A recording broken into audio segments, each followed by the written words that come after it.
Welcome to the Bitcoin Nova. Today I'm here with Max, who goes by Quantum Rides on X. We're going to be talking about how Bitcoiners are the new settlers of new communities in the future. And we're going to be talking about how Bitcoin is the industrial information revolution, and a little bit of astrology and a little bit of metaphysics, and so many mind-blowing moments. Thank you for joining us. Here's Max. And this was a big thing when I joined Bitcoin. 2 billion people don't have a bank account, Right. don't have any savings. And that's because every money they make, they have to use to provide for their family. But what if the money they make can out-earn and outpace their cost of living? And when we talk about like Bitcoin and AI in the future, that's the thing I'm most excited about, is that your cost of living is going to go down. Your savings is going to go up. And then how do we value Bitcoin? Well, if you don't invest in Bitcoin, you treat it like a meme coin. You treat it like a, something to gain wealth quickly. If you just started investing in Bitcoin, you're probably treating it like your 401k. And then if you've been in Bitcoin for a while, you treat it as your savings, right? And, Michelle was asking this on a Spaces earlier while I was looking it up. I think we're on the same mind sometimes. Yeah. But how do you value the market cap of Bitcoin? Well, total savings of the world is 186 trillion. Oh, yeah. So we could still 90x Bitcoin if people just realize that this is the best tool for savings that's ever been created. And that's where I feel like we're going to 100% go, is we don't need savings. We need Bitcoin. Right. But then the next piece is, okay, is Bitcoin a savings tool, or are we going to start using it as a tool to transact? Well, I think right? both. A utility Just like, for payments. I think people always have that debate about, is Bitcoin, are you just going to hold it forever till because people say, I'm never going to spend it. I'm never going to sell it. But I think that it's just like, if it's an electronic cash, just like peer to peer, just like how you'd give someone a tip with cash, it's an electronic version of that. You could do across vast distances. You don't need any, you don't have to be right there to hand it in your hand. But just like how people used to, when cash was based off of gold, it had the gold standard and it was actually valuable and didn't decrease in value. You were able to save money back then. So if it was like that, if it's a digital cash, people were able to spend cash and also save the cash, and it would grow over time, the value of it. But it's like now, just like in Nigeria, how they're spending it because they have to convert all their life to Bitcoin to actually, not keep losing. So whatever they're not spending is growing in savings, so it's like they're spending what they need to spend, and the rest is sitting there and just growing. It's just the whole mentality. It's like how when you go on a diet and people say, well, I'm on a diet. It's like, no, this is a life change, It's a lifestyle. Yeah, right. Exactly. Yeah, I think I agree. It's like, it's a mindset versus, a reality of, never selling your Bitcoin, because everyone has different financial situation. And, your financial advisor, the first thing they're going to say, they're not going to look at your income. They're going to look at your expenses. And it's interesting how Bitcoin has caused me to change how I spend, because, once I've gone, as full as I can into Bitcoin, now I'm thinking, do I really need to spend that if that money is going to be worth 5 or 10 times more in one cycle? Do I really need to spend that? And so I think, again, Bitcoin has been so foundational for me, and hopefully transformational for the community that gets involved, with it, which is ideally a large part of the world, because it causes you to rethink. It just made me think about, you don't look at the price of a dollar every day. What is the price of a dollar versus a Canadian? And so I think when people get to that point where you don't look at the price of Bitcoin, now you're at that, I'd say you're like fully committed into it, where it doesn't matter what the price is. I'm past all those emotional levels. Now I'm up here, so you're thinking, vibrating at a higher frequency. Yeah. So you're at the highest frequency at that point. You're saying, I don't care, because none of that matters. So it's like you're above it all, sort of, and it doesn't bother you, like all that stuff. So because you just know long term what this thing is. And in terms of fiat, when fiat keeps failing, it's like they say that Bitcoin's price technically doesn't go up, the dollar is being destroyed.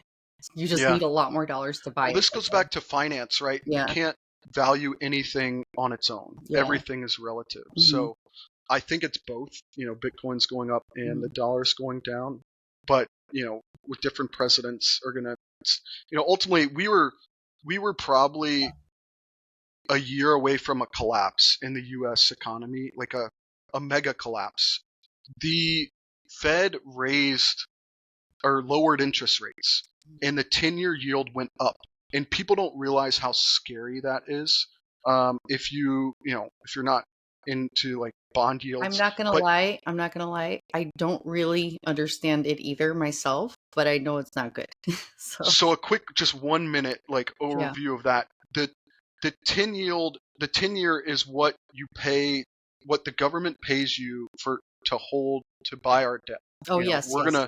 We're gonna buy U.S. Treasuries, and we're gonna get paid 4% to hold it for 10 years. Mm-hmm. The Fed lowered the rates, and the 10-year yield went up, which is basically the market saying we have no trust in the U.S. dollar, in the U.S. debt. That even though you're lowering the entire market's ability to lend at lower rates, which makes it easier to lend, we're going to charge the United States more. And that happened right before the election. If we had gotten a different election, we were a year away from total collapse, because there's no that happened. There's no positive outlook. This past year it happened. Yeah, that happened in like September or October. Yeah, so thank you for pointing that out, because I understand bonds and treasuries, and I understand that that's U.S. debt and that people are losing trust in U.S. debt, but I didn't realize that situation right before the elections, and that could have been catastrophic. Yeah, and I mean, it still could be, but I mean, what Doge is doing if you look at the 10 years since Doge started, I mean, it's dropped dramatically, and basically people are saying, okay, we trust your money more now. But I'm so excited because, it doesn't matter with Bitcoin. If you're on the Bitcoin lifeboat, you're on the right boat. It's just so interesting to watch it play out. Yeah, it is, and it's scary. I mean, being a U.S. citizen, and because you could be on the Bitcoin lifeboat, but if you lose your fiat mining job, you're still going to have some issues. With AI coming and with Bitcoin, the cost of producing goods is going to drop tremendously. And, I've been recruiting for 10 years. I've placed, 2,500 people in jobs. What's going to happen with jobs and AI is going to make our lives so much easier and better, that I think we're going to have this kind of Goldilocks economy that no one's really talking about. I think there's a lot of doom and gloom, or what's going to happen. I see the same thing. Yeah. Yeah, so I think what you talked about, what I've heard you mention and speak about in spaces, is literally what I tell people, because I hear it all the time, that AI or robotics or any of that stuff is taking our jobs, and they're just freaked out because they're like, what are we going to do for work? We're not going to be able to work. And I'm like, do you not understand that this is a complete shift in the way the entire world is going to work?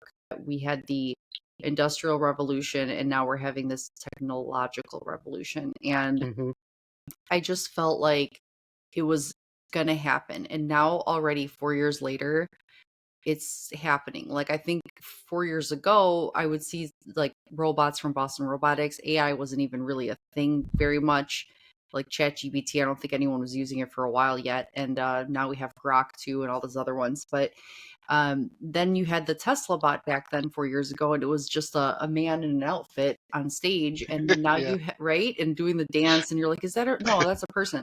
And then now you have the actual robot going around doing stuff, working at the factory. Literally, it's becoming a reality within 4 years.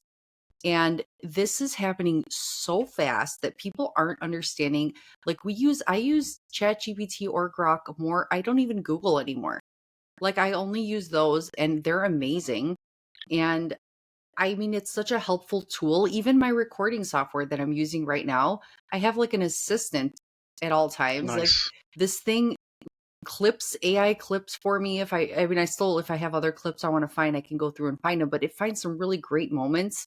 It titles things for me. It cuts out chapters. It gives me all this information for my episode with AI. So it's like having your very own assistant to cut out the time that I would take to do that work. It's saving me that extra time so I could do what I enjoy, and I could do these recordings and post them without doing all that extra side work. Exactly. So it gives the humans more time to be creative and use what a human mind is meant to do, to create, but also to take care of ourselves more. Like our lives have been, we've been like, it feels like slavery. Like you're working so many hours a week that you don't have time to take care of your family slash, let alone take care of yourself and actually work out and feel good about yourself and live longer.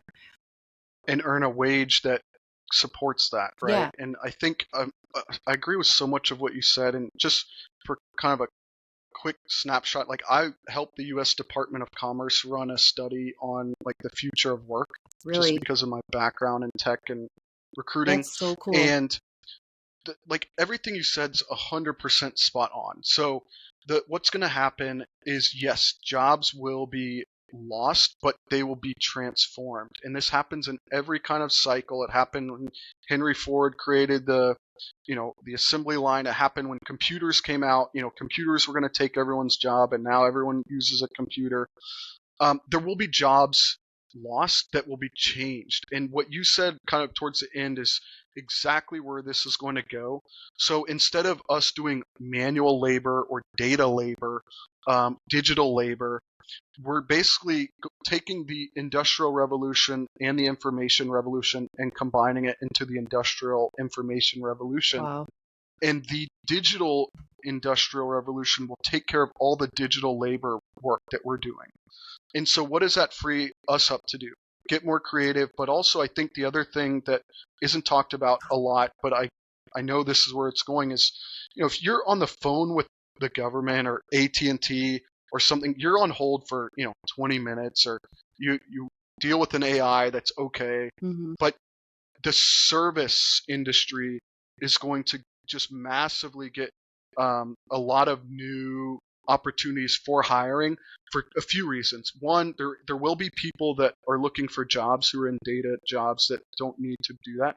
But number two, the cost of producing any product is going to go basically to almost zero, because you can just take your piece of robotics and machinery and then just average it out over millions of products.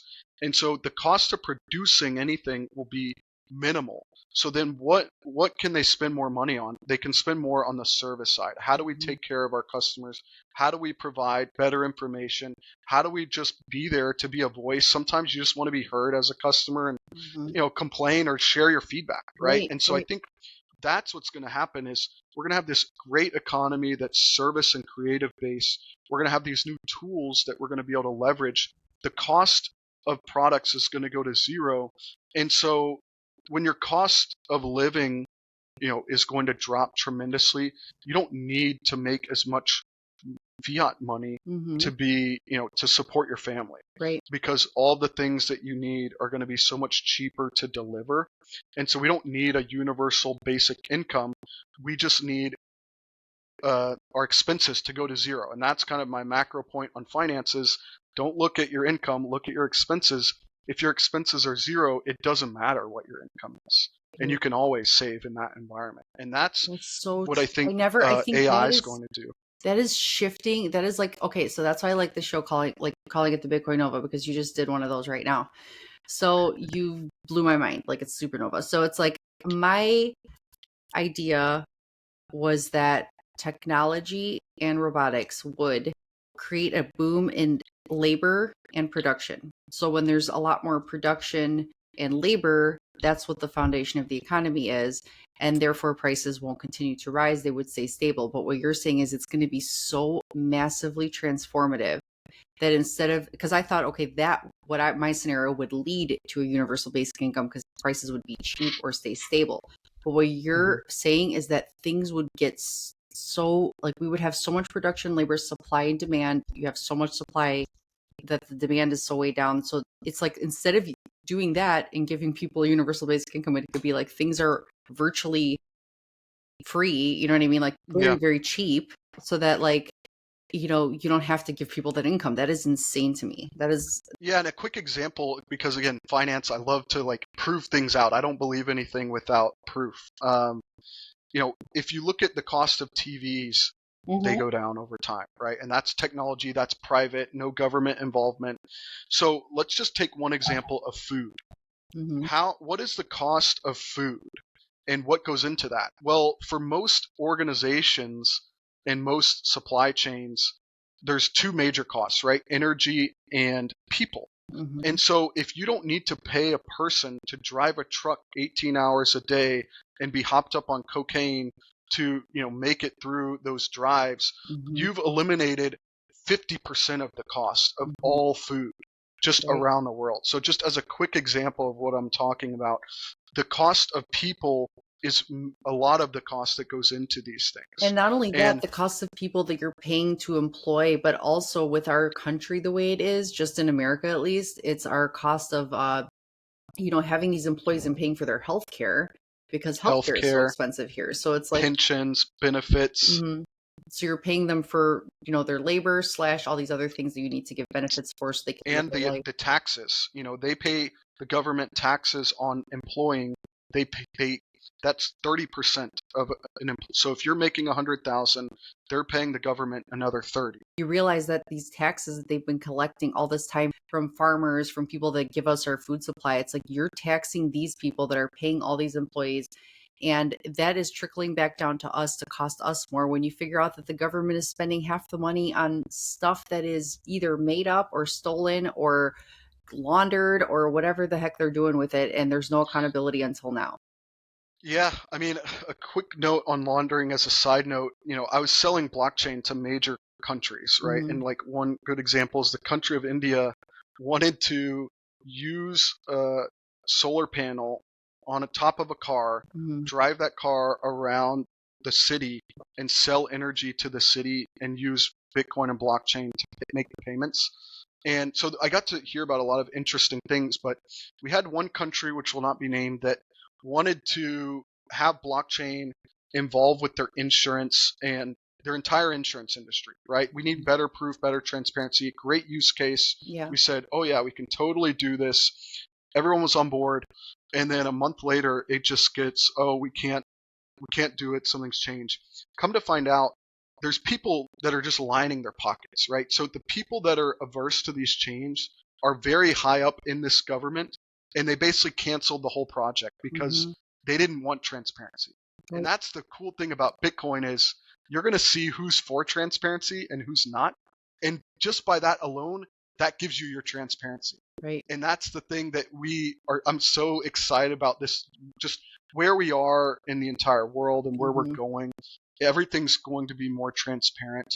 But I think on the job side, people might get scared and say, okay, yeah, we're firing a lot of truckers, but we're going to be able to pay less for the things that we need and pay more for the things that we want, right? And that's, again, Bitcoin is a choice. How much do you stack versus how much do you spend is your choice. How many of those truckers could potentially have learned enough by listening to podcasts in their trucks 18 hours a day to be a good nutritionist? Are you willing to pay for advice? Are you willing to pay for service? Yes, right? And that's the economy. We're going to get into a much more beneficial service-based economy, and all of these tasks that no one wants to do, no one has to do. And you'll pay, the economy will be based on what do I want versus, okay, food and energy have to drive the economy, which is how it is today. In the future, it's going to be the best service, the best ideas, the best, what are you giving to the community? Those are where the money's going to be. Right. Yeah, it's like, and I think that would bring back an age of things that are crafted and created with care, because it's like all these years, people, they get so burnt out. Everything is made cheaper, and I think that'll be continuing to be the case, but there will be people who choose to say, okay, I'm a furniture craftsman, that's my specialty, and if you want to come buy a chair for me, pay me Bitcoin and I'll create you a beautiful chair. Years ago, when things were made with solid wood and things were made with care. Oh yeah. So it's like that. I've got a cedar wood table in a cedar house. I was looking at it yesterday when I was visiting. I was like, where are these things? They don't exist right now. Yeah. And ornate buildings and like things that people did that beautiful architecture. Yeah. So it's like those kind of things have gone away, but because it's like humans were needed to fill these roles of all of this expanding economy that there wasn't enough people for. And it's like you've turned into these slaves, but then now you can be free Right. again and do this because you choose. It's like, because people aren't going to want to sit around and not work and do nothing. People like to use their minds, they like to use their bodies, we like to use our muscles Right. and work out because it's important for you to live a long life and have mental health. It would be a choice, it wouldn't be Exactly, the choice. a 9 to 5, type of thing. And in the two ways Bitcoin's like really going to be driving this, number one, again, going back to kind of blockchain. So blockchain is just a database, right? Companies are all about data. That's how they make, money, is better data, better decisions. Well, companies today, their decisions are pretty poorly defined, and their data is poorly defined. And so we would go into Fortune 500s and they would say, we've got all this data, but I can only use 30% of it, or it takes me a month to figure out real information that I can trust, right? And Bitcoin gives you trust immediately. So it's immediate, transparent, and it doesn't take a month to dissect. And so the way the future of the world will work with business is going to use three technologies, with Bitcoin and blockchain being the center. So the first technology that it was getting talked about a lot more, but I think has fallen behind AI, but actually is the most important one, is IoT devices. Oh, yeah. So data is useless without some input, right? And this was our biggest challenge in selling blockchain to countries and governments and companies, is we're still relying on the input from your employees. But in the future, your employees will be data sensing devices. So you've got a truck self-driving itself down the highway with sensors telling you exactly where it is and how much it weighs. You don't need physical paper, which is what they use now, to transport. And this is what I help certain governments with, because they're transporting goods across vast oceans and then relying on someone writing on a piece of paper what's in these boats. And I mean, there's your fraud and waste right there. It's just somebody wrote it on a paper. You've got a device that's temperature controlled, weight controlled. You've got sensors all over the place. That's your data input. Yeah. Where does that go? That goes on chain. That goes to a verifiable trust. Bitcoin and blockchain is the record of proof. And the nice thing that Bitcoin will be able to do for the first time in history is align the payment to the actual product. Because companies right now have a payments process and they have a supply chain. Bitcoin makes them one chain. Wow. The supply chain is your payments chain, because the record is on the chain and the payment happens in the same time. Ooh, I like that. And then we bring in AI. And so AI is not the catalyst. AI is the rocket booster.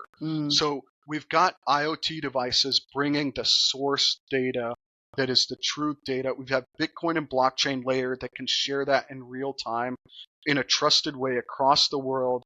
And then AI will just put that on rockets and be able to make as much decisions and be able to define the future with that data, right? So we've got all the trusted data. So now we've got data coming in real time, payment in real time, and a decision in real time. Companies can make so much better decisions and operate in the span of a minute of something that used to take a month. And I can give you, hundreds of examples of how we help companies do that. But the fact that all these technologies are converging at the same time is going to be something that anyone's estimate is underestimating what's going to happen. It's going to be such a tremendous positive shift that I'm so excited. And what I realize about myself is I want to be a part of a good community, because that's the world that we're moving to in the Aquarian cycle, is a distrust of centralized authority and a move to more localized authority. Bitcoin, right? You're making your own localized decisions. And for me, I was so excited to be parts of Bitcoin communities, because let's make decisions that help us individually as a smaller collective, versus trying to build these massive infrastructure that is not necessary, right? We don't need these things anymore. We need to protect and take care of ourselves and our community. And I think we're going to have the ability, the technology, and the payment systems to do that. I want to know about more about the Age of Aquarius, because I've studied that too a little bit. Yeah. And I thought that I remembered hearing that we were entering the age of Aquarius and what that means. And I kind of am fuzzy on all of it. I have a finance background, so when I got into astrology, I was very much like, prove it to me. And the way, for anyone who's out there who's trying to tune out right now, the way to verify and validate astrology is simple.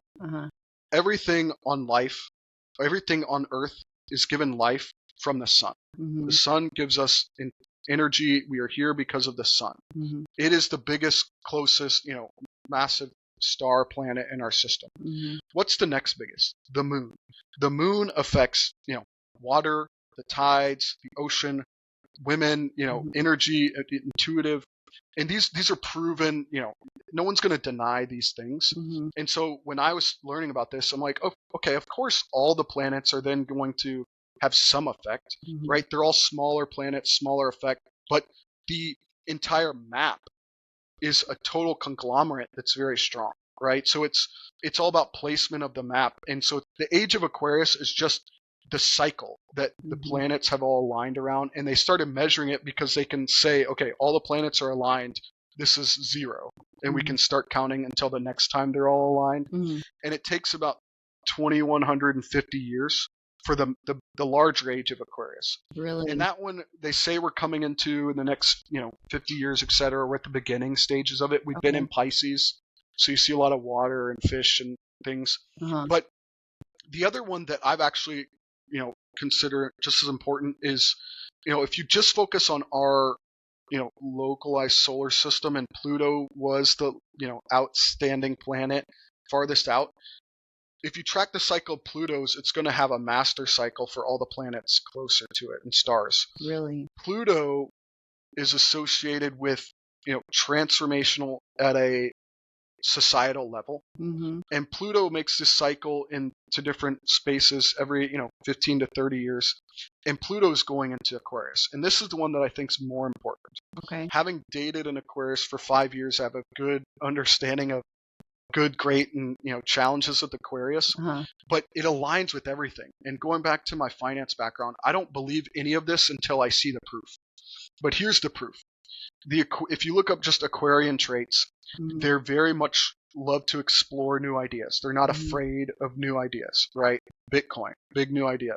They hate authority, right? They do not like authority. They are very much, they have a collective mindset, like they think about the good in the world, but they're also typically like more not loner type, but like individualistic. They're not afraid to be themselves. They don't mind. They don't need to go out and be in front of everyone. They can sit and kind of be reserved and be in the shadows and think through things. And so what are we seeing on a massive scale? We're seeing technologies that are breaking down authorities. We're seeing technologies that are focusing more on collective good but individualized need, where it's good ideals for the collective but focused on, I'm going to do whatever is best for me. And that's what we all should be doing. And those are all heavy Aquarian traits. And so it's just, to me, when I see that we're entering the age of Aquarius for Pluto in the next 20 years, and we've got AI, and we've got Bitcoin, and these things that are breaking down large centralized systems, and we're reverting back to more localized systems, and we're exploring, we're not afraid to try new things. Like, these are my validators saying, okay, I believe it. We're going to the age of Aquarius.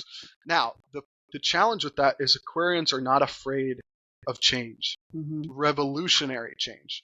The last time we were in the age of this Pluto Aquarian was when the Spanish, American, and French Revolution all happened in the same 20-year period in the late 1700s. So there's going to be a lot of change. And my thing is, I was very scared about this, because if you imagine a French or American Revolution now with robots and drones and AI, that can be scary, right? Like, war in this time can be scary. And that's where I think Bitcoin, again, is the foundation. The revolution is the technology. It's not war. Yes. We don't need war to have a revolution. Oh, I have chills because Bitcoin is taking down IMF right now, right? We don't need war. And that's my hope for the future, is that we do go through the same kind of dramatic change, redrawing the maps, You're already seeing states wanting to break off from each other. These are all things that are validating my theory. Mm-hmm. If we change the technology and the payments, then everything else will happen on its own. Bitcoin demonetizes wars. For example, the Ukraine-Russia war. If the U.S. hadn't been funding it all these years, it would have ended a long time ago. Because Exactly. once you run out of money, you can't continue fighting. So, but now what's happening, like when you mentioned the money laundering earlier too, and like when you think about what's happening with Doge now and keeping track of where payments are actually being made and what they're being used for. If there's no track record of exactly what it's being used for, they're going to stop. So it's like it doesn't allow for these wars to continue anymore. It's almost like because we're having accountability in government now, they can't just send money wherever they want and fund whatever war they want. You know how people try to fight for territory for minerals or things that they think that are... To the victor go the spoils. Yeah. Yeah. The minerals, the land, the money, right? Yes. Well, what's more scarce than land? Bitcoin. Right. Yeah. What's more valuable than money? Bitcoin. Right. What do those minerals go to do? They create energy which powers Bitcoin, right? So it's, to your point, 100% agree. And that's just such a great point where you think about the Age of Aquarius and you think that you get scared because you're thinking about how it was in the past. But when you flip it over and think that it just means that those were all the old ways of getting things done in transformative times where people had to fight to take what they wanted. But this is the peaceful revolution. And it's a way that, we will change, like everything will change and not in the way it used to. The revolution will be digitized. Yes. And so you said it was in the 1700s when it was the Pluto Aquarian revolution. So when was it goes about, so you could think about 20 years for every cycle, and there's 12, parts of astrology. So about 240 years ago, right? Wow. What was that? That was like 1785, 1780. And that was just all around, the American Revolution had happened, French, Spanish. There was a few others too, like different countries. So it's not a coincidence that all of these revolutions happened at the same time. Mm-hmm. And then again, I backtest it. So this is, any good finance person's going to backtest their theory on, okay, if I think Bitcoin does have a 4-year cycle, let me see the last cycle. Okay, it went up 10x. What was the last cycle before Aquarius? Was Capricorn. And what are Capricorns known for? Working their asses off and just doing what's right and being focused on how can I provide the best work and effort. And what did we see the last 15 years? People were glamorizing, the lack of work-life balance, right? Mm-hmm. You still see it on X. If you're not working 80 hours a week, what are you doing with your life? And we're all burnt out. Like everyone, if I tell people the traits of a Capricorn, people are going to say, yeah, we're all burnt out. We're all grinding too hard. We've all spent less time with our family than we probably should have. We prioritized the end goal of the product and not, who we are. Yeah, that's it. I love to know about that because people don't realize that, yes, these traits, they are like, I'm a Taurus, and I love that I'm a Taurus because Tauruses are bulls and they're stubborn. And I like to think of Bitcoin like a bull, like it's stubborn and it's just like going to do its thing. And it's also reminds me of the bull run. So I love that. But the Capricorn thing, it's like, so you're saying that when Bitcoin was created, because it's about 16 years old now, right? 2008 was the beginning of the Capricorn age. Yep. Wow. So it was like, as Bitcoin was growing, this age of people just struggling to survive, working their butts off was taking place. And then it gets to this point where they get burnt out, right? When it's like, okay, now this thing is becoming mainstream, right? As we're entering this Age of Aquarius and people are changing because this revolution is changing and shifting our entire, like flipping it over. Right. And it's like people can actually finally wake up from their burnt out dream of like nightmare, that they've and throw out all of your preconceived requirements for life, right? That's the big thing of Aquarium, is they don't give a shit what anyone thinks of them. Yeah. And they're willing to try anything. Yeah. Right. And so I'm a Pisces, so I have a good sense of what's going to happen after the Age of Aquarius when we're all older. Is that the Pisces is intuitive? Intuitive and just like the explorers, right? Like the downside is like escapism, but the upside is like very intuitive and exploring, right? So we're going to have, I feel like that's the enlightenment is going to come after the revolution, which is natural, right? I think Every cycle you've seen that. After the American Revolution, we had this just great period where we created capitalism and government, democracy, like all these things were created, and we lived through that. And so I think that's what we're looking at now is if you wanted to live in the time of America being created, well, guess what you are? Because the map's not going to look the same in 20 years and nothing is going to be the same. But Bitcoin is going to be a key driver of that going forward. And you said that it would be enlightened, the ones of us that don't look at Bitcoin price anymore, and the group of us who understand Bitcoin and know what it truly is, we already feel like we've reached that level of enlightenment when it comes to it, because it's like everything else is just noise. Exactly. So it's like, I think just, once people start to really just see what's happening, there's just going to be a shift where more people reach that point. There's no, you can't deny it. Going into the time of community, right? So we're everything goes in cycles. Financial markets, companies, right? You get banks that centralize and break apart. Every government rips them apart. You get monopolies of oil, then you rip them apart. We're going through cycles now where we've had large centralized governments, World Economic Forum. That's all going to be ripped apart. And so now it's really about choosing your community. Right. Because if you choose the community of war and violence or et cetera, that's what you're going to get. When I realized I needed to basically choose a tribe, I was so pumped because I was just literally, as I made that realization, all of our groups on X were being created. Like we were connecting with each other and I was like, I don't need to choose a tribe. Like my tribe found me, like it's already naturally happening. But we all are all Americans now, and we'll be Americans, but the value is going to be more closer to home, right? States' rights, community rights. Are you going to know your neighbors better? Are you going to, what are your hobbies that you're choosing to be involved with? And to me, Bitcoin is just the best one, and I feel like our community is just going to thrive, the next 20 years, because it's so interesting learning from everyone in the group. I wasn't able to be in some of the chats recently, and I just happened to click through yesterday, found a video posted about hermetic principles. Oh, yeah. Listened to that for 2 hours, and it just blew my mind of all these things where partly I knew and some of it I had no idea.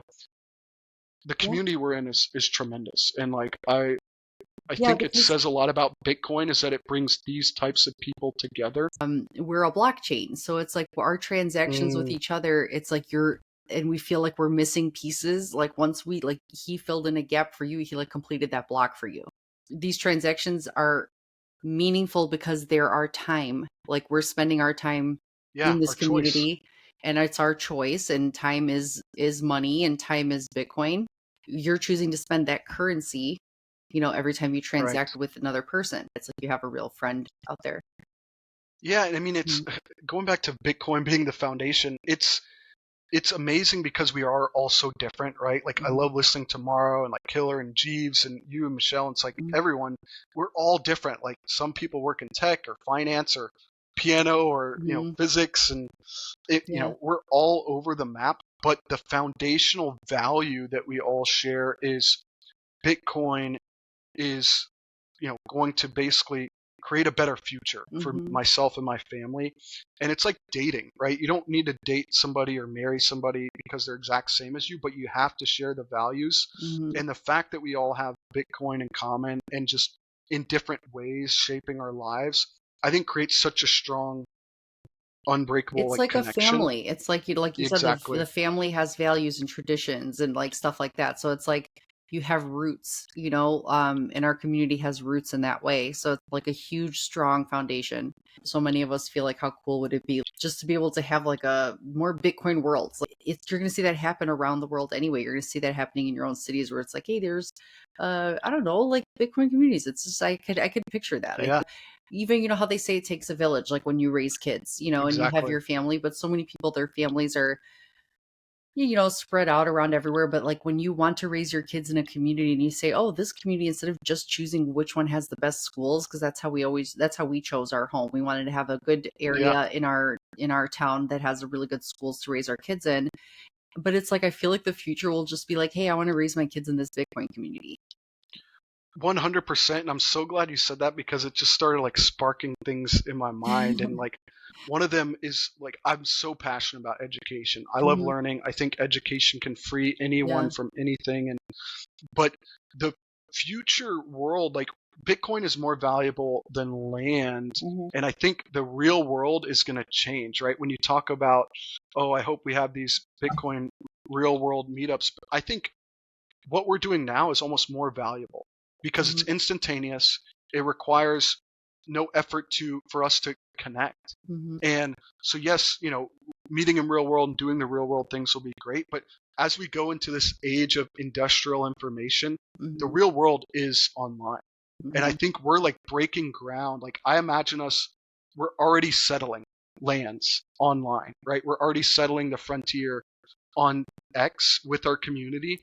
And I still value in person, obviously, but it's like, it's not going to be as important for us to all go to, Bitcoin conference or et cetera, because we've already created the land and we're doing that by nature of our shared values. And like many of my family, don't understand Bitcoin. And I'm realizing that, if I had to choose who's raising my kids, and this is what sparked in my mind, I would rather the Bitcoin group that we're in. Like if I had to choose and something happened to me and I said, "Hey, can someone help, homeschool my kids?" I would rather this group than like, people around here, some of my family. Wow. And I think there's actually a future in which that can happen. That's great. Because I was thinking about, we're going to have kids soon. And do I want my kids in public education? No. If I had $1 billion, would I change education? Yes, that would be the first thing I do. And why don't we just create our own homeschool community of, hey, I can teach kids finance. I mean, we can all teach them finance Wow. now because of Bitcoin, but like I can teach financial principles of saving versus investing and how to value in things if we even need that in the future, right? Like, and then we've got all these other people who, doctors can teach about farming. And so it's like, we probably have a better schooling community in our group, in our chats right now than anyone would ever get in any kind of public system. And you just sparked that in my mind, and it's something I want to follow up on as, Yeah. I feel like we're having this mind-blowing experience because, so many Bitcoiners already like to homeschool their kids. It is hard, especially in the world we're living in now because we still have Totally. to fiat mine. We still have to go to work. You have to be able to have one solid income that provides enough for one parent to stay home and do the homeschooling. But if you let's say this future where there are these Bitcoin communities popping up, I could live in this place where the kids all Mm-hmm. have the same values and ideals, and we Mm-hmm. have enough people to teach them, especially when it comes to the changing shift in the landscape of the future of work. You're not going to need to have a lot of these jobs that you think you need these degrees. You're going to need to just know how to be a human being, critical thinking and creative mindset, any kind of useful skill. You can ask ChatGPT anything you want to know about biology. Right. Yeah, you could self-teach. You could be like, what are my interests? Like my kids do that a lot already, especially my middle son. That's awesome. He's a very curious about the world, and he's always telling me the most random facts that he learned, and he'll share a video with me about Nice. things he learned. And he just loves to ask how much water is there on Earth? He just wants to know stuff, like the most random things. Like he's so curious about space, and he reminds me of me because he wants to know how everything works. And it's like when you have that curiosity, you just want to know things around you, like how do they work. This is crazy. I think a lot of kids, they just want to know real stuff, and I think that the stuff they teach them in schools now is boring. It's Capricorn minded. It is, Yeah. how can you make as much money as you can? Mm-hmm. Where an Aquarius minded school would say, I'm curious and I want to learn something completely new. Yeah. And that would keep them excited to learn, and that's what my husband was saying about the teaching too. Like being active, being physical, eating healthy food, like teaching that there's nutrients in food that comes from the earth. Activity is so important. They're like sitting down for 8 hours a day when should be the most active. Yeah. And in it's their like life. It's so human to move and to be active and to do things. And PE is so important. I think people just think, yeah, no, sit down in the desk for that many hours and barely move around. It's not a good way to teach them. And even Christian, my middle one, the one that's curious about everything, he even sent me a video showing how everything has changed so much in the last 100 years. Like schools have literally not changed. It's like kids sitting in a desk raising their hand. So that goes back to my point of centralization, right? In Bitcoin. Bitcoin can move quicker than payment systems. Mm-hmm. Centralized education is a thing of the past. Mm-hmm. It takes 10 years to propose and make a change. Well, guess what happened 12 years ago, right? Mm-hmm. If you ask kids today what is the number one job they want to be when they grow up, do you know what they say? I just saw this survey. No. Influencer. Yeah. That job didn't exist 10 years ago. Right. So if you're worrying about your job not existing, don't worry. There's going to be new ones in 10 years. And guess what? The kids are moving quicker than the systems. Right. Because influencer is a real job. It's creative. It makes money. And people are making careers out of that. So I'm a big believer that when you're born, you're the closest to God or creation or the universal energy that you'll ever be. And we need to be listening to the kids. Yeah. We need to be piquing their curiosity. And that's my passion around education, is not we're going to tell you what to learn. You tell us what you want to learn, and we're going to give you the tools. Oh, that's so amazing. I love that, because it's true. They do say you have to be like, because children are not just their innocence, but their freedom, and they don't have these rules yet. Like they want to know about stuff, and you should listen to them. And yeah, to give them the tools to make them, because that's truly what they're passionate about, what they care about, and you're helping shape that. That confidence too in them, to be like, hey, instead of telling you it's wrong, like what you want to think is wrong, you should be thinking this instead. Don't waste your time thinking that stuff. It's like, why don't you just like be like, yeah, what you're thinking is great. They should be confident to build that up. Yeah, I mean, I had ADD and they're like, oh, he needs pills, he's too You active. too? It's like, no, I was fucking bored. I was out of my mind bored. I would finish a test in 5 minutes and then make fun of other people or make jokes in the class while I was in there. And it's like, no, give me something entertaining and like things that are going to challenge me. And I think that, I have so much to, like, we could do a whole other podcast on education, I feel like, because that's my biggest passion. But everything you said, I think, is 100% accurate. I mean, they need to be, the first step in education is not, I mean, yes, they need to learn to read and write and talk and speak. But then it's, step one, find your passion. How do we create an education system that helps people find what they're passionate about? Because the saddest thing to me is somebody who goes through their whole life and never discovers their purpose or their identity or what they're good at. And that happens so much. And then people don't know why they're depressed. Right. So once you find your passion, then it's, okay, let's have a system that helps you build on the passion. And then step three is, all right, you've got this passion, you've got this skill set. How does that support the community, yourself, your family? How do you want to, live in our society with that knowledge and skill set? And to me, I think we're gonna see that. Like, everything's lining up with technology, with Aquarian, with just people are just fed up with the BS. Things are moving faster than that's another financial thing. Is you look at the markets in 1920, they go up 5 points a day, and now they go up 500 points a day. It's like everything's going to speed up. Yeah. And without technology, without Bitcoin payments speed, we would not be able to keep, things would collapse if we didn't have if we didn't have AI or Bitcoin, the speed of information would destroy the world. And so everything to me that we talk about, like Bitcoin, it's inevitable. It had to happen when it happened. It's all happening at the same time for the right reason. And I feel just blessed because I've been able to look at it through different lenses. And also, financially, I'm in a place where I'm not stressed and I can take the time to plan out my life. Like, my father never had that luxury. He told me the story of having $1 to his name when he's 24, and luckily the owner of the restaurant let him keep his dollar that he was last dollar to spend for his meal. And he put me in a place where I never have to focus on that. And our grandparents, if you look in most pictures of the 50s, 60s, 30s, no one's smiling. They're just trying to survive. Right. And we have a system that was built from that. Right. So all of this system is, we need to survive, we need to survive, we need to survive. Well, like technology and information, and like, we're just not there anymore. We're not in that system. So why are we using that system to drive us forward? We need to be taking stock of where we are now and what's going to drive us forward from today. That's so true. It's like back then you needed human labor to grow the world. You needed humans to work in factories, to build up everybody needed to do the things they did to build the world the way it was today, and to grow the industrial revolution, to grow things the way they did. And everything needed to happen in order to get where we are today. But it's true. It's like these systems, it felt like you had to work so hard, and you had to do this like robotic work that was draining to the human soul, and you had to do that because it was the way you would feed your family, and you needed to save money for their future so they wouldn't have to stand there like your father did for you with the way he was with his $1.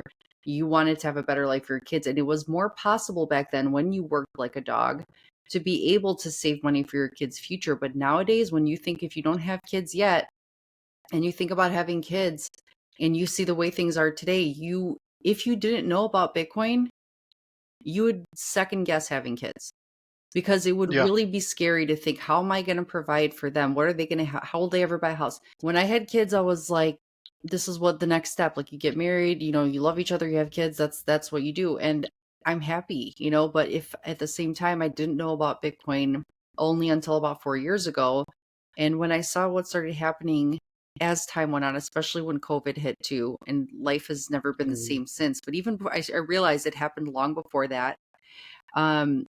So I just feel like, knowing the things that I started to find out, I was thinking, like, how would people, if they didn't find out and then find Bitcoin, you would really be afraid to bring kids into this world, because I feel like you would just already worried about keeping yourself afloat, so it's like you worry about how would you have a family, Yeah, well, you can't. I mean, that's why we're seeing the birth rate so low in a lot of countries, and it's really just sad, because that's the most beautiful, powerful thing that we can do. That's how the universe survives. The universe is ever expanding at an accelerating rate, and the way to expand and grow is to, multiply, right? And like, that's the thing that I hope that we can get to a place of, we've got billions of people still hungry, but we've also got billions of people that are overweight, right? What kind of like duality is that we have more people that have overweight and obesity issues than hunger?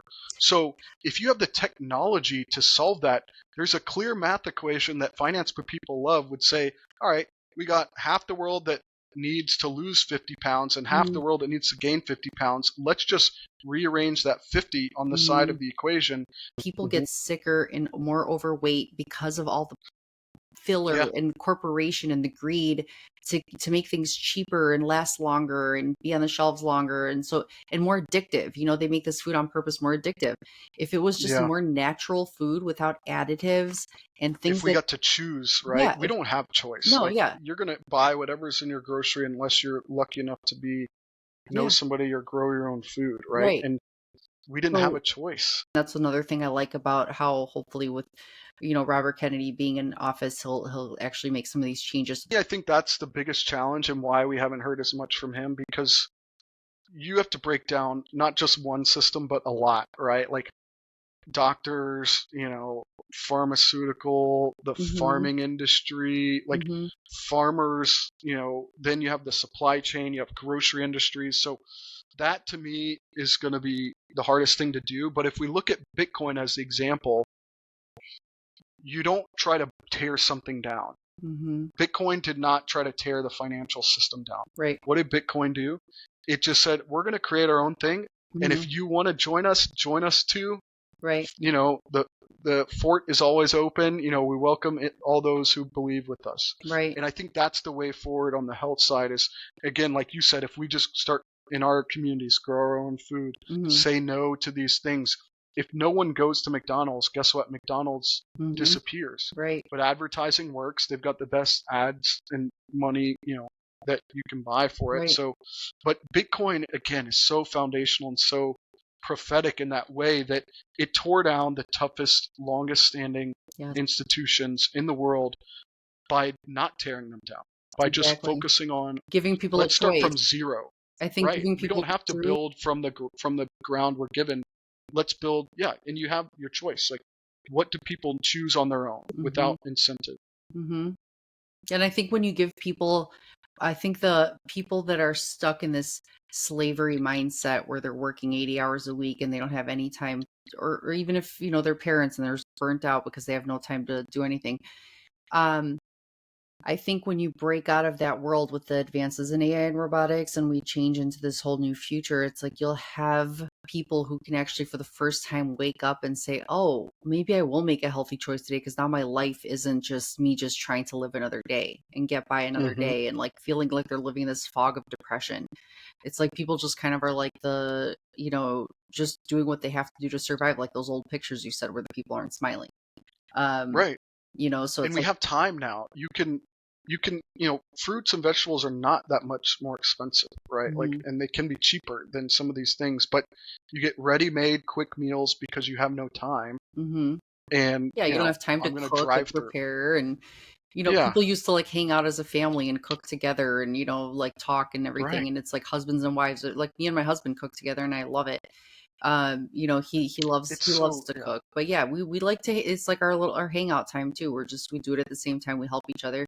But I think a lot of times, yeah, it's like, well, I've been working all day. I'm not going to do that. Like, who wants to go grocery shopping now? And who wants to actually spend time cooking and then doing all the dishes?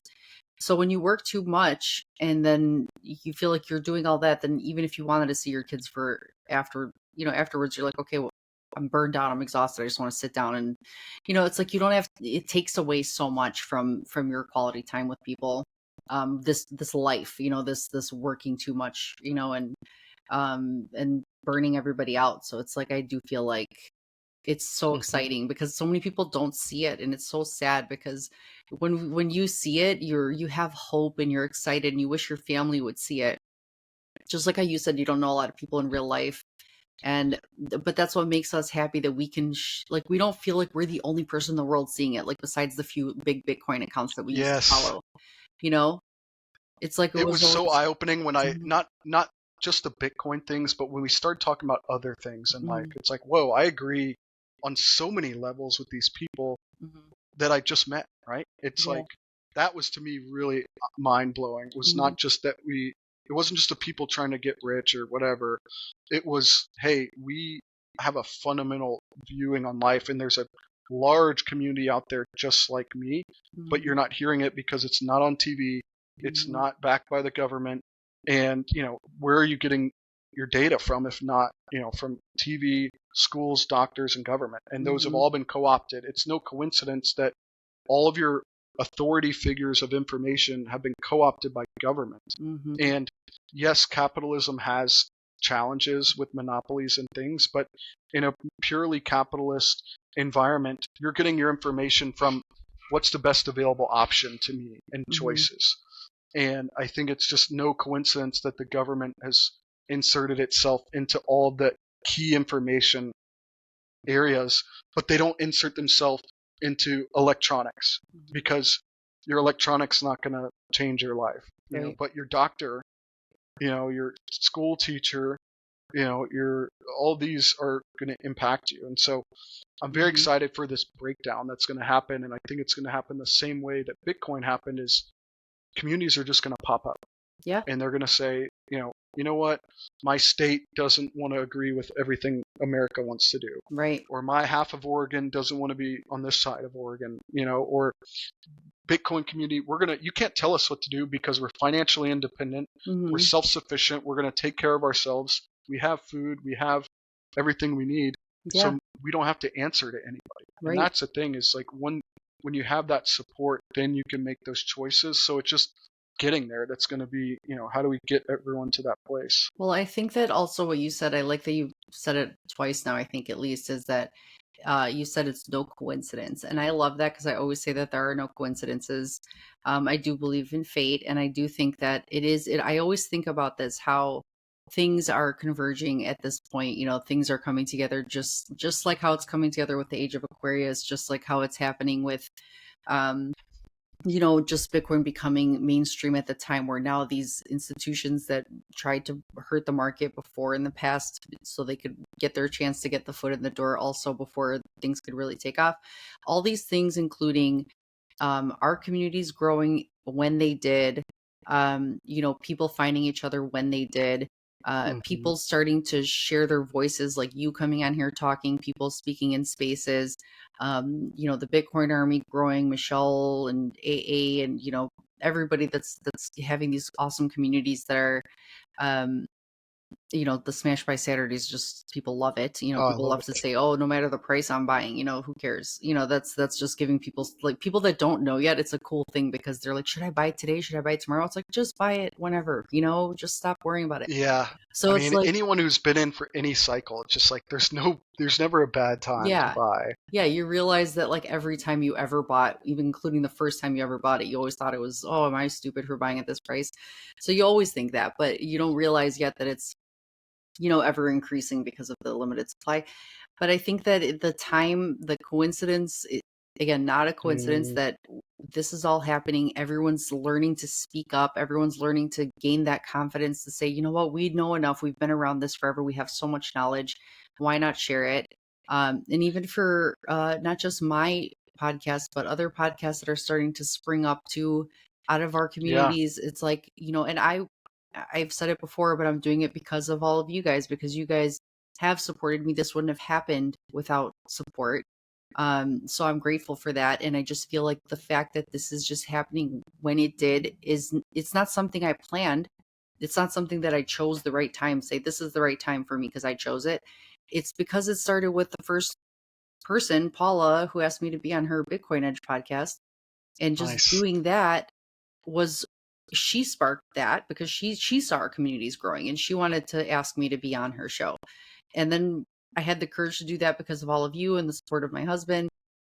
So I did, and then I went on Robin Sayer, and then Nice. people were asking me to do my own, and I'm doing it. It's not something that, again, it felt like it was natural, like it just happened. It's not something that was. So when I think back to, like, all of it, even our communities coming together and this just happening, it's not something. It was just a natural thing, like how Bitcoin grew in a natural way. It wasn't something forced. It wasn't So something. you're hitting on so many awesome points because that's the thing that when manifesting and like creating my own life started working out for me Mhm, is when you try to force something, it's never going to work out. mhm, But what I realized is that if you keep your eyes open and your ears open and your brain open and looking for things that you want, you'll see it all over the place. And mhm, then it will feel natural. And the mhm, reason it feels natural is because you're doing you you're doing the right thing in mhm, essence. Like, and I'm so grateful for Paula and those who brought you to the podcast because I think this is great. You've got good people, that I've already listened to a few that are awesome. You've got more thank coming you. up, and I think you're helping drive a lot of growth in the community with this and just information sharing. But it feels natural because we're all one energy, right? Mhm, And if you're if it doesn't feel natural, that means something's off, right? Like mhm, the technology wasn't ready for Bitcoin, so it didn't feel natural. Cryptography in the 70s or 80s, or blockchain in newspapers in the 90s, or peer to peer in the late 90s, like it didn't feel natural. But then Bitcoin, there was no forcing around it. He dropped mhm, it and people, joined, right? And like mhm, I think the same thing with your podcast and the community. If it feels natural, it's going to have a lot longer impact because mhm. it's touching into that universal energy. Yeah. And we're all connected. And the reason it feels natural is you're getting a reflection of yourself, Mhm, and the universe is seeing itself in you. mhm, And that's the cool thing about that natural feeling is like, what is that? Well, it's a home, right? Like that is home because it's literally you. wow. And it's so cool to that you kind of said that because I've been thinking about that as well a lot for just our community, especially. It's amazing how it happened. I think that, because I always think that too. It's bringing us together. The fear also was one part because when I asked my husband about it, even though I had all this support from you guys, and I was like, okay, you know, I should do this because I want you guys to speak up, and this is why I'm so happy that so many of you want to join me and speak. Look at everything you've said today. It's truly, like, eye opening, and goosebumps and everything. It's just like so amazing. But I had to get over that fear, and I think fear holds people back from seeing. Like when you said, you have to have your eyes open and your ears open to see and manifest. And you could be having this positive outlook on life and thinking, I'm going to manifest things and they're going to come to me. But if you are not paying attention, like when Paula reached out to me, if my fear got in the way and I just said, oh no, I don't know if I should do that. And if I didn't go and ask my husband because I was hesitating on telling him about, I'm like, should I even say it? So I told him, and he's like, yeah, of course you should do it. You know, you talk to us about Bitcoin all the time. He's like, you'll be fine. So he had no reservations about it. So I'm like, all right, if he says it, then I guess it should be something I should do. But I needed that support from my other mirrors, my other perceptions around me, like for everyone to kind of help say, yes, this is good. We want to see it, you know? And yeah, I feel like you learn so much about yourself by asking those closest to you, because they see you for who you are. You know, you have your perception of yourself, you have your perception that you put out, but you can't view yourself. And the fact that you say you ask everyone, and I think I feel like fear is telling you something. Anytime you're afraid, it's like, why, right? Is my life threatened? Okay, that's a certain kind of fear. Right. But if there's something else you're afraid of, then that means you're afraid of because you're standing on a cliff, right? Something's gonna happen.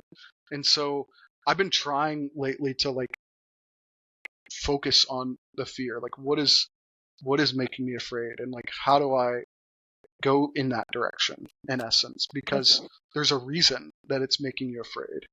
And I feel like that's what I kind of, just like what you're saying is literally like, I feel like we think so much alike, because when I actually did ask him and he did say to go ahead and do it, and I had a little bit of that fear in the back of my mind, I thought, you know what?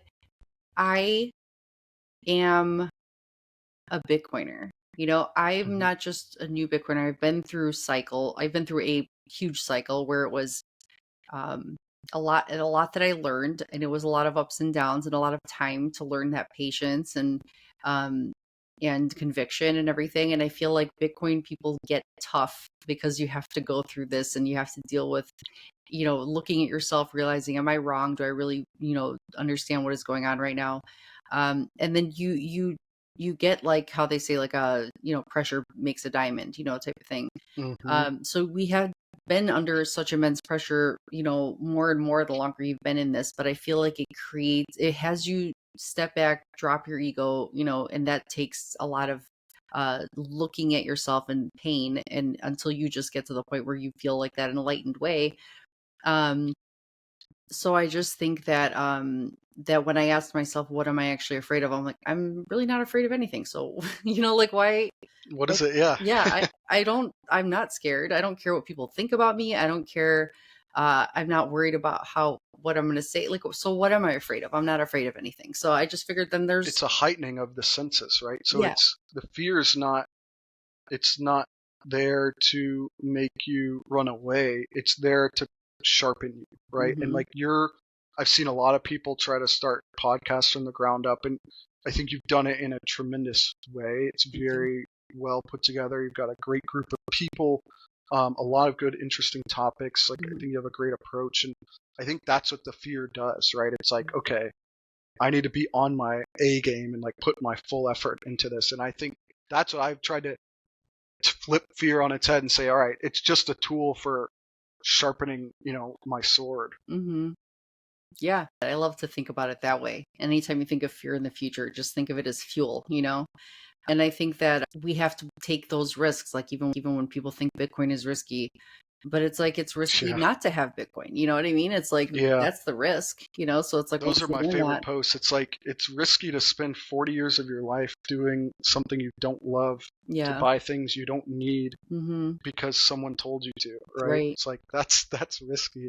That's crazy. I love this. This is so amazing. I had such a great time talking to you. I feel like we could definitely have an entire other episode about education and community, because and I love all the metaphysical stuff, and the shifts in the astrological stuff, and just the convergence of all things. It's like we've had such an amazing talk.